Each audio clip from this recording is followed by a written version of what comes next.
Vamos a leer la palabra de Dios en el capítulo 23 de Mateo. San Mateo capítulo 23, verso 23. Dice así: hay de vosotros, escribas y fariseos, hipócritas, que diezmáis la menta y el eneldo y el comino, y dejáis lo más importante de la ley, la justicia, la misericordia y la fe. Esto era necesario hacer sin dejar de hacer aquello. Que el Señor bendiga su palabra. Amén. Amén, hermanos. Jesucristo vino a una sociedad en la que había una religión dominante, predominante, y estaba en una situación de crisis. ¿Y cuál era la crisis que aquella religión tenía? Es muy sencillo. Se habían distanciado de los problemas reales de la gente y habían hecho de la religión pues un estilo de vida y una forma de control y de gobierno y de manipulación de masas, pero ya no comunicaban gran cosa. Se habían distanciado hasta tal punto que incluso los fariseos, el nombre fariseo significa apartado, pero no apartado porque se habían convertido en hombres santos, sino porque se habían distanciado de la gente y de los problemas de la gente. Yo quería hablar hoy de un asunto que lo podíamos resumir en una sola palabra, y es proximidad. Cuando Jesucristo vino al mundo, dijeron: y le pondrás como nombre Emmanuel. Y Emmanuel significa Dios con nosotros. La palabra Emmanuel significa Dios con nosotros. Dios está con nosotros. Y lo que el Señor quería transmitirnos es la proximidad de un Dios que acortó distancias para involucrarse en nuestros problemas, llegar al meollo de nuestra realidad y arrancar de raíz el problema que teníamos con Dios. Entonces, hermanos, ¿cuál es el problema que la mayoría de religiones tienen y nosotros tampoco estamos exentos de ellos? Es que este ministerio comenzó con algo muy importante, y es que tuvimos la capacidad de ser próximos a la realidad de las personas, a la realidad de la gente, y pudimos contactar, conectar, y podemos transmitir, podemos comunicar y pudimos aportar al problema de la gente soluciones. Teníamos la proximidad que con el tiempo parece ser que tenemos la tentación o la tendencia de alejarnos hasta tal punto que ya no comuniquemos nada o no tengamos los nexos de conexión, y como organización y como asociación no tengamos mucho que ofrecer a esta sociedad. Entonces nosotros como iglesia tenemos que aportar luz y aportar sal. Esto requiere proximidad. No se puede coger la sal y meterla en un salero, en una gaveta, en un armario, en una pasteleira, ni tampoco podemos tener una luz y esconderla debajo de una mesa, sino que tanto la sal como la luz tienen que estar próximas para que tengan y para que sean eficaces. Y nosotros como iglesia, como organización, como congregación, y nosotros a nivel personal como ministros, como pastores, tenemos que tener la habilidad, la capacidad de la proximidad. Entonces este pueblo, esta religión que era predominante en el tiempo de Jesús, se había distanciado tanto hasta tal punto que había perdido la esencia. ¿Tú sabes lo que es la esencia de algo? La esencia de una cosa es lo que hace que esa cosa sea eso y no otra cosa. Lo voy a explicar. Bacalao a la brás, ¿cuál es la esencia del bacalao a la brás? El bacalao. Si no tiene bacalao, no es bacalao a la brás. Quiero decir que hay cosas que hacen que las cosas sean lo que son y no otra cosa. Y en aquel tiempo había ocurrido algo muy significativo, y es que la religión había dejado de ser lo que debía de ser había conservado las cosas periféricas, anecdóticas, circunstanciales, había conservado los elementos tradicionales, religiosos, pero había perdido la esencia, había perdido lo más importante, que era la fe, la misericordia y la justicia. Cuando un hombre o una organización pierde la esencia, se desdibuja su carácter, su carisma, su identidad, pues puede ser que sea otra cosa, pero ya no es para lo que fue diseñado. Yo creo que Jesucristo no tenía problemas con los mercados. Lo que tenía un problema muy grave era que habían hecho del lugar de oración una casa de mercado. Habían hecho el lugar que había sido diseñado para la oración y la búsqueda de Dios, se había convertido en otra cosa. Entonces, cuando una cosa deja de ser lo que debía de ser para convertirse en algo que no es, entonces pierde su identidad, pierde su impacto, y entonces tenemos que revisarlo. Yo creo que todos tenemos que tener la capacidad de introspección y de reflexión y de analizar quiénes somos y a dónde vamos y para qué el Señor me llamó a este ministerio, y si realmente estoy comunicando algo o ya me he distanciado de la realidad de la gente y de los problemas y ya no tengo la capacidad de penetrar en los corazones de otras personas. Esta es la realidad. Pero Jesucristo nos dice en su palabra que Él se llama Emmanuel, Dios con nosotros. Él viene a estar con nosotros. Él viene y recorre una serie de distancias. Dice la palabra de Dios en Filipenses, dice que haya el mismo sentir que hubo en Cristo Jesús, que siendo Dios, forma de Dios, no se aferró a esto, sino que se despojó a sí mismo, tomando forma de siervo, se humilló hasta lo máximo con una muerte y muerte de cruz. Quiero decir que Jesucristo, para tener proximidad hacia nosotros, fue capaz de dejar todas las ventajas que tenía como Dios y se sometió a todas las desventajas de hombre para tener un acercamiento, una proximidad al hombre de hoy.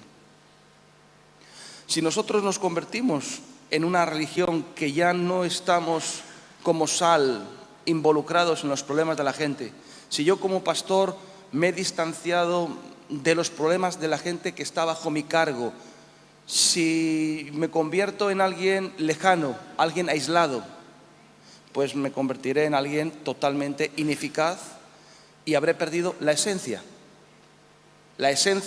de lo que yo debía de ser como ministro y como siervo de Dios. Entonces,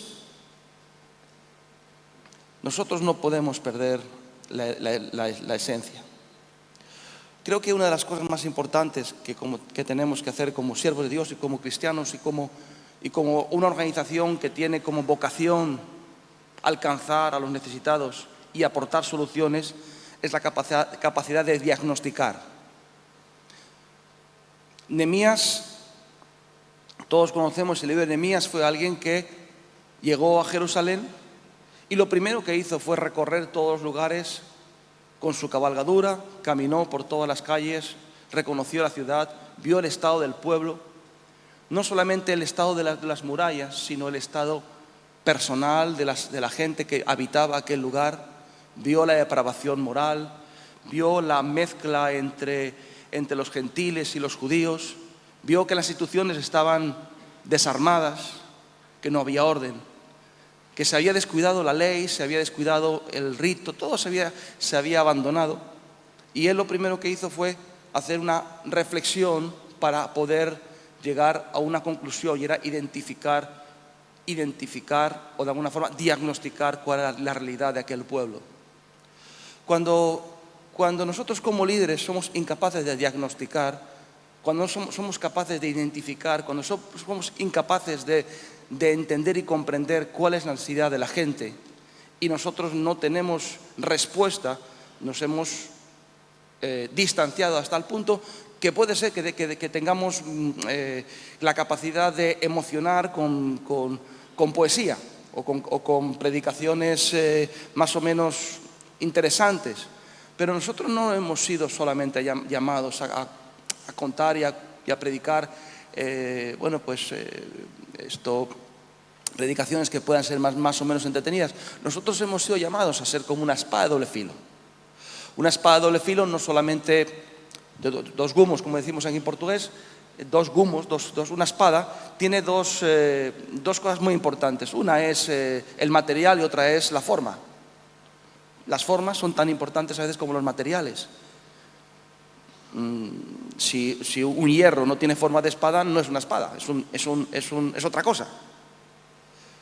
Y es tan importante en un momento dado el material con que está hecho, pero también la forma con que se ha diseñado, porque tiene que tener la capacidad de ser incisivo, penetrante, y que puede llegar a romper, a quebrar y a llegar hasta lo más profundo del corazón. Entonces, hermanos, nosotros tenemos que ser esa espada, y cuando dejamos de tener la capacidad de llegar al corazón, no tenemos la capacidad de llegar al meollo del asunto, pues tenemos que pensar, quizás me he distanciado, si no soy capaz de identificar los problemas. Yo, una de las tareas que me ha tocado hacer en la vida es cuando me mandan a un lugar o a otro para tratar de resolver lo deficiente que se ha podido generar por el tiempo y por la ineficacia de algunos líderes. Y casi siempre lo que más me ayuda es la capacidad de tener un rápido diagnóstico de las cosas sin dar muchas vueltas, porque el tiempo es corto, porque no tenemos demasiadas energías, ni demasiado dinero, ni demasiada gente, y tenemos que ser eficaces, y para ser eficaces tenemos que ir al meollo del asunto. Para eso, Nehemías tuvo que descender de su cabalgadura, llegar a la proximidad del pueblo, y en la proximidad con la gente descubrir dónde estaba el problema. Yo quiero hablar de la proximidad, hermanos, como proximidad como pastores, como líderes, como obreros, proximidad como padres. Muchas veces nosotros, mi esposa y yo, hablamos de los problemas de nuestros hijos. Y la mayoría de los problemas que tienen nuestros hijos, por su adolescencia, por su crecimiento, por su inmadurez, casi siempre los podemos atajar, y atajar de una forma eficaz por nuestra proximidad. La proximidad tiene que ver con estar alerta, con estar atentos. La palabra de Dios nos dice que se levantaron a vez los siervos y descubrieron que todo el campo estaba sembrado de mala semilla, porque se habían dormido. Y si nosotros nos dormimos, el enemigo va a sembrar mala semilla en la obra, va a sembrar mala semilla en nuestros hijos, en nuestra familia. Y nosotros tenemos que tener la capacidad de estar próximos, presentes. Cuando uno está dormido, está ausente. Por ejemplo, aquí hay gente que está dormida. ¿Hay alguno dormido? No veo muchos, pero alguno habrá dormido. Quiere decir que cuando uno está dormido, está ausente, no está aquí, está en otro lugar. Aunque su cuerpo está aquí, pero él no está presente en lo que está pasando en este lugar. Cuando uno está dormido, no está consciente de lo que está pasando a su alrededor. Por eso el ladrón siempre viene a robar cuando uno está dormido. Y nosotros, como siervos de Dios, tenemos que estar presentes. Yo tengo que estar presente en los momentos de crisis de las personas que están conmigo. Tengo que estar presente en los momentos de crisis del ministerio. Yo, con la gente con la que trabajo, soy bastante severo, pero soy bastante severo porque yo tengo una responsabilidad. Yo a la gente le digo, todo lo que pasa en este ministerio es mi responsabilidad. Todo. Si se pincha una rueda, o como si hay un pequeño accidente, o si se va a cualquier situación, eso es mi responsabilidad. Y como yo sé que tengo la responsabilidad y el peso de la responsabilidad me hace a veces no tener muchas ganas de dormir, me hace estar muy cercano y muy presente de las cosas que pasan. Yo sé que para eso requiere muchas energías, porque cuando uno quiere estar presente en muchos lugares, en muchas situaciones, y consciente de muchas cosas que están pasando, requiere de muchas energías. Y hay muchas personas que no quieren gastar sus fuerzas en estar cercano de la realidad de los demás. Entonces, ayer hablábamos y Miguel predicó sobre el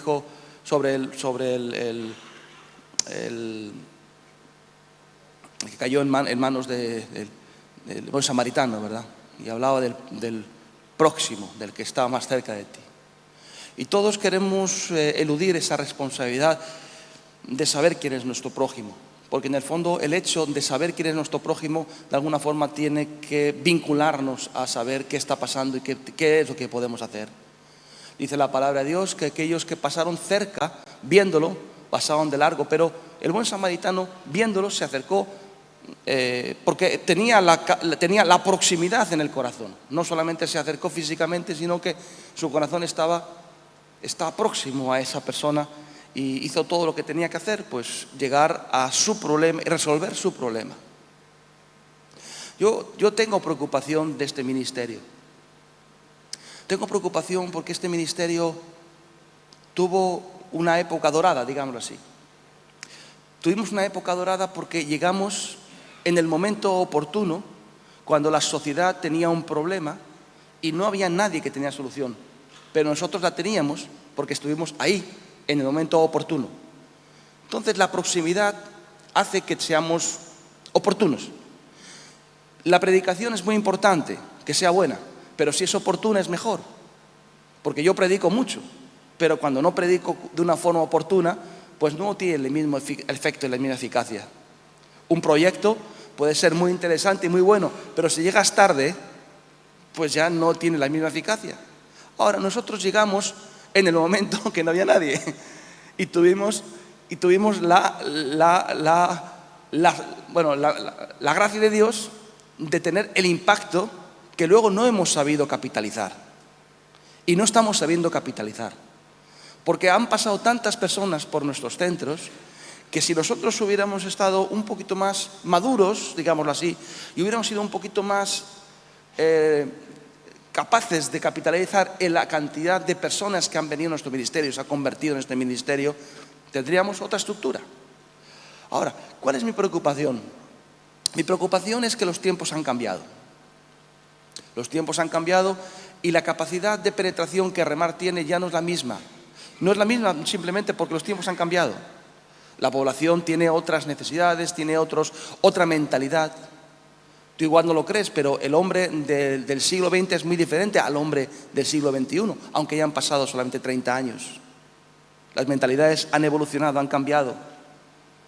Prácticamente los que yo veo aquí, la mayoría pasan de los 40 a 50 años. Nuestra mentalidad estaba basada en otros patrones, eran más idealistas. El siglo XX fue el siglo de los ideales, desde el movimiento hippie al comunismo y a todos los movimientos idealistas vienen finales del siglo XIX y todo el siglo XX se desarrollaron. Llegamos al siglo XXI y el hombre de hoy ya no tiene ideales. El joven de hoy lo único que quiere es tener dinero, gastarlo en el fin de semana, disfrutar, trabajar lo menos posible, no le importan los problemas sociales ni la gente, y esa es la realidad en la que nosotros nos encontramos. Pero el problema que tenemos es que nos faltan vínculos que nos hagan ser capaces de llegar a las personas a las cuales el hombre del siglo XX no llega al hombre del siglo XXI. Y nuestros propios jóvenes están tan despistados que no tienen capacidad de llegar al hombre del siglo XXI. Y a mí me gustaría que los jóvenes de hoy, porque yo honestamente, yo soy un hombre como el patrón del siglo XX, me cuesta entender y comprender al joven del siglo XXI, pero el problema es que los hijos nuestros y las personas que están viniendo detrás tampoco tienen la capacidad de llegar a ellos, porque no hay proximidad, no sé qué está pasando. Yo cuando me convertí, a mí no me tuvieron que decir vete a evangelizar. Yo recorrí todos los pueblos del País Vasco en los inviernos fríos de ir por las calles repartiendo folletos con 16 años y sin mucha fraseología, simplemente Cristo te ama, yo vengo aquí a darte un mensaje de amor. El chico de hoy no tiene ningún interés por evangelizar ni por interesarse de cómo poder ser eficaz para llegar al hombre de hoy. Y encima, los que nos hacemos mayores, y encima el liderazgo de Remar, pues no sé de qué manera, pero unos porque están heridos, golpeados, y cuando uno está herido y está golpeado, tiene la tendencia de aislarse. Yo tengo un perro y cuando lo muerden, se esconde. Es un perro pequeño, pero es muy malo. Y en la finca donde yo vivo hay perros más grandes y lo muerden. Sobre todo cuando hay perras en celo. Y cuando le muerden y le hacen daño, él se esconde y a veces pasa días y no le ves. Está tan humillado y está tan herido que se aísla. Ahora, nosotros tenemos un liderazgo que está cansado y en muchos casos heridos. Y a veces las heridas no se ven, no son superficiales, son heridas del alma, son heridas en el corazón, son desencantos, son fracasos, son decepciones, son frustraciones, desilusiones. Y cuando los discípulos iban desilusionados porque habían visto a Cristo morir y le habían visto crucificado, y ellos iban por el camino a Emaús hablando entre sí de la situación tan triste en que se habían quedado, de repente Jesús mismo se apareció y caminó entre ellos, con ellos. Y él empezó a hablar como uno cualquiera. Empezó: ¿qué os pasa? ¿Por qué estáis tan tristes? Y empezó a escucharles. Y cuando ellos soltaron toda su amargura y todo su dolor, entonces Jesús les dijo: es que vosotros habéis olvidado lo que las Escrituras dicen, que Jesús tenía que morir y tenía que ser entregado y tal y tal y tal. Y de repente sus ojos se abrieron y descubrieron que era el mismo Jesús que caminaba con ellos. Quiero decir, hermanos, que la proximidad es determinante, es definitiva para sanar al herido y al quebrantado. Y aquí hay muchos líderes que están heridos y están aislados. Quizás no están tan aislados en términos de espacio. Por ejemplo, vivimos en comunidad. La comunidad nos habla de compartir espacios, ¿no? Espacios comunes. Compartimos alimento, compartimos hogares, casas, compartimos vehículos. Por encima de la comunidad está la comunicación, que ya requiere, pues transmitir conceptos, hablar y escuchar, ser capaz de entender y escuchar a otra persona y captar su punto de vista, sus temores, Yo veo, por ejemplo, muchos líderes que no quieren escuchar a las personas. ¿Pero sabes por qué no quieren escuchar a las personas? Porque probablemente las personas le van a decir cosas que no quiere oír. Yo muchas veces veo las personas que están conmigo y yo les pregunto: ¿qué te pasa? Y casi siempre cuando les digo: ¿qué te pasa? Porque aquí hay mucha gente que tiene cara, yo les digo cara de pregúntame qué me pasa. Sí.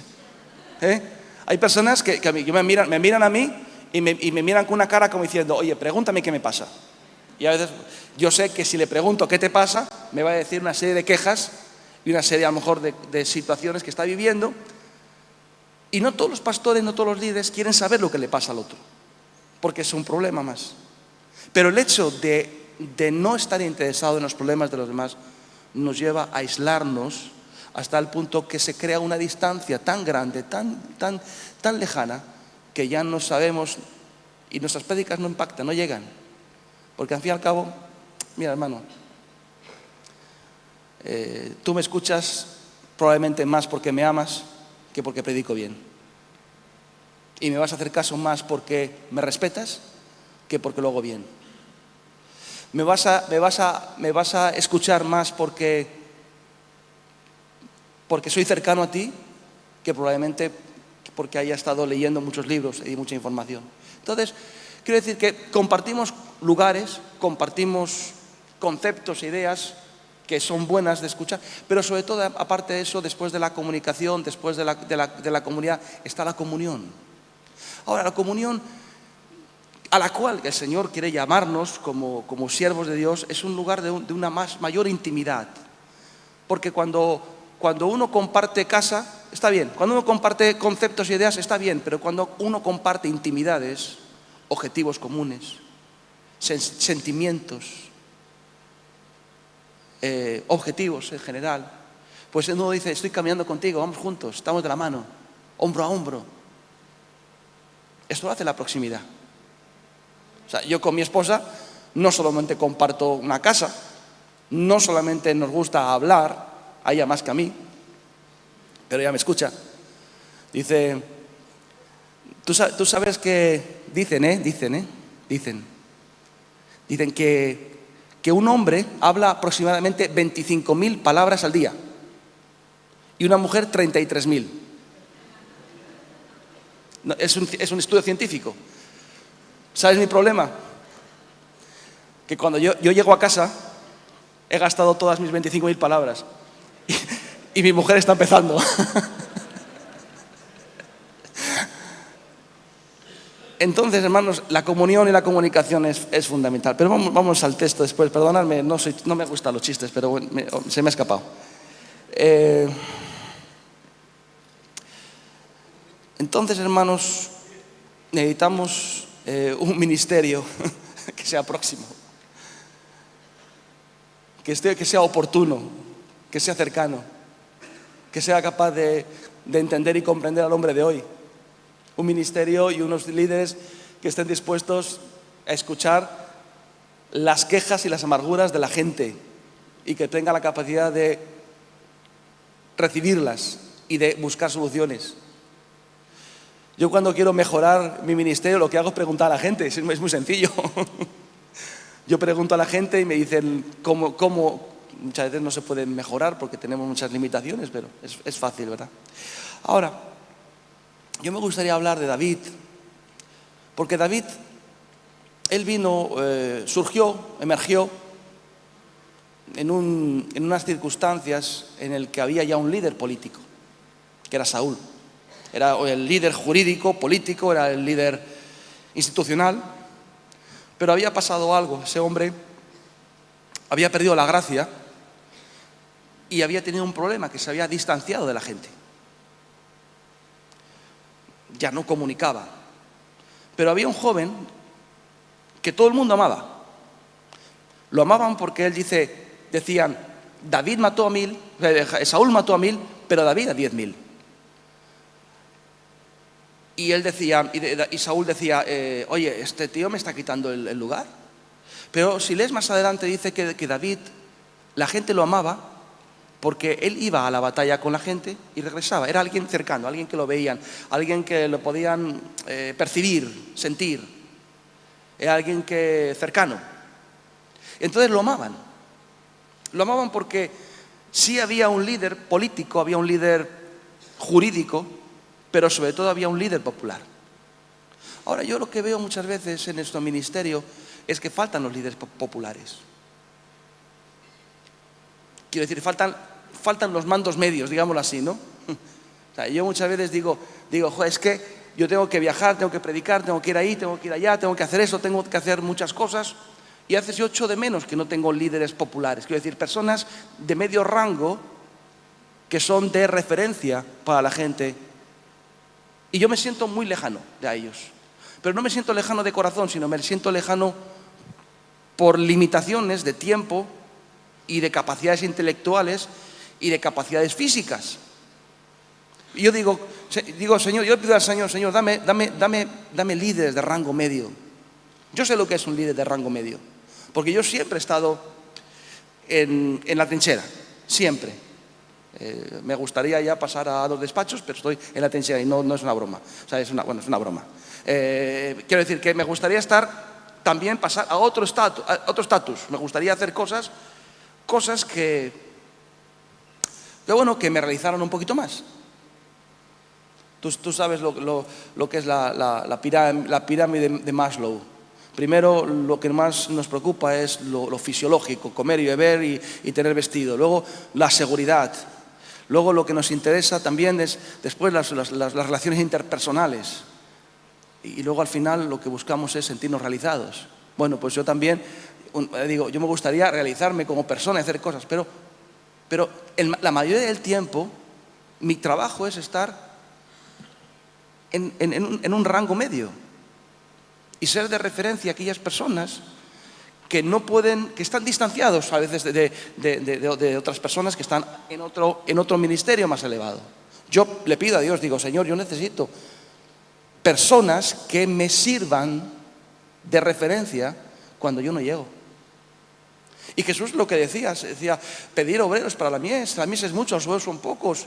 La palabra de Dios dice que Jesús viendo la multitud, Jesús llegó a un punto Él dice que venía de recorrer las ciudades de Jerusalén y viendo las multitudes.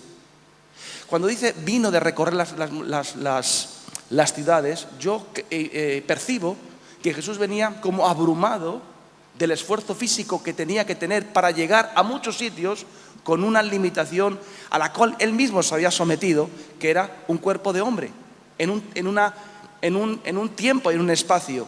Y como hombre, porque él es el Hijo del Hombre, es todo Dios y todo hombre, pero como hombre no llegaba a cubrir todas las necesidades que él veía. Y él veía a las gentes dispersas como ovejas que no tienen pastor. Y dice la palabra de Dios que él recorría las ciudades y dijo: la mies es mucha, los obreros son pocos. Quiero decir, hermanos, que el propio Jesús sabía que necesitaba nervios que pudieran llegar hasta la última parte de su cuerpo. Y que los nervios que están en el dedo más pequeño de nuestro pie, a través de todo el sistema neurológico o nervioso, nos transmiten al cerebro lo que pasa en cada parte de nuestro cuerpo.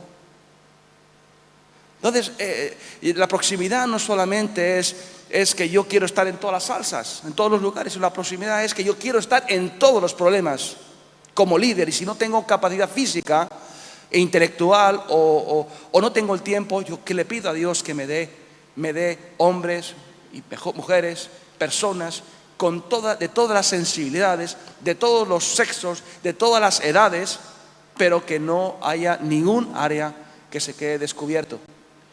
Entonces David era un hombre de campo. Era un hombre, cuando digo de campo me refiero a un hombre que está cerca, perto del pueblo y que servía de referencia. Pero a David le ocurrió una cosa, como a todos los líderes. De repente se convirtió en rey, llegó a la nobleza, llegó a lo más alto de su posición y de repente empezó a distanciarse del problema de la gente. La palabra de Dios, cuando leemos el problema que tuvo con Betsabé, dice que él se levantó una tarde y se paseaba por el terrado. Y dice que era en el tiempo que los reyes iban a la guerra. Bueno, David tuvo tanto éxito militar que él podía permitirse el lujo de quedarse en palacio y mandar a sus mejores soldados. Pero las guerras que había entonces no eran unas guerras... En aquella época en concreto en que David estaba en el palacio paseándose, no eran guerras abiertas, eran guerras de frontera, digámoslo así. Una guerra de frontera es una guerra en la que un pueblo se mide con el otro y de alguna forma pues tratan de mantener las fronteras limpias, saber quién es quién, dónde hasta dónde y quién paga impuestos a quién. Ese tipo de guerras, eran guerras de frontera. Por ejemplo, en España, yo me imagino que aquí en Portugal igual, en los tiempos de las invasiones árabes, pues estaban las guerras de frontera. Y las guerras de frontera eran eso, simplemente impedir que los otros avanzaran y de alguna forma tratar de, si podías, quitarle un poquito de terreno al otro, lo hacías. Y ese es el tipo de guerras. Pero David había cometido un pequeño error y un pequeño fallo, es que empezó a distanciarse del problema de la gente y empezó a aislarse. Cuando se quiso dar cuenta, pues, saberse el problema que él tenía, que él se creía que estaba por encima de todo, que Dios le iba a perdonar todo, que él podía tomar cualquier cosa porque era el rey, que él tenía tiempo y capacidades para cualquier error poderlo solventar porque él era el rey, y se olvidó que tenía un pueblo al que él dar ejemplo y al cual servir y con el cual tener que estar como lámpara. Y Dios lo quebrantó. Ahora, es una interpretación, pero para mí es una interpretación válida. Es una interpretación válida de los líderes que de repente, por su nivel, por su estatus, consideran que pueden retirarse del pueblo y tener un estilo de vida diferente que los demás. Y eso nos pasa a todos. Puede ser que yo diga, bueno, yo ya he trabajado bastante, yo ya he tenido bastantes victorias, yo voy a estar en otra posición y además todo lo que haga, lo haga bien o lo haga mal, Dios me ama y Dios me lo va a cubrir. Estoy por encima del bien y del mal. Soy la máxima autoridad. No tengo que dar cuentas a nadie. No tengo que dar cuentas a la gente porque yo estoy por encima de la gente. Entonces, si yo, por ejemplo, llega un momento en que digo, yo estoy por encima del pueblo y de la gente porque yo soy lo que soy y me distancio, probablemente me ocurrirá lo que a David le ocurrió, que se encontró enfangado y enfrascado en una guerra que estaba destinada a la derrota. Se enamoró de la única mujer que jamás se tenía que haber enamorado.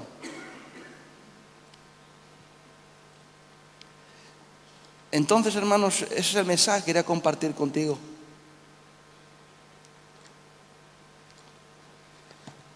Nosotros como líderes tenemos que estar donde tenemos que estar. Nosotros como organización, si ya no estamos siendo una referencia, si ya no estamos ofreciendo un recurso, una mano, y el mundo, la población de Portugal no reconoce remar o nuestra forma de vida como una alternativa al mundo y al pecado, es que estamos muy lejos de la realidad. Y yo creo que una de las cosas que tenemos que hacer es, a nivel institucional y a nivel personal, a nivel liderazgo, tenemos que recapacitar y decir, ¿dónde estoy? ¿Dónde estoy? Porque ya no tengo la capacidad de llegar al hombre de hoy. No soy capaz, no tengo fuerzas de llegar al hombre de hoy. Amén, hermanos.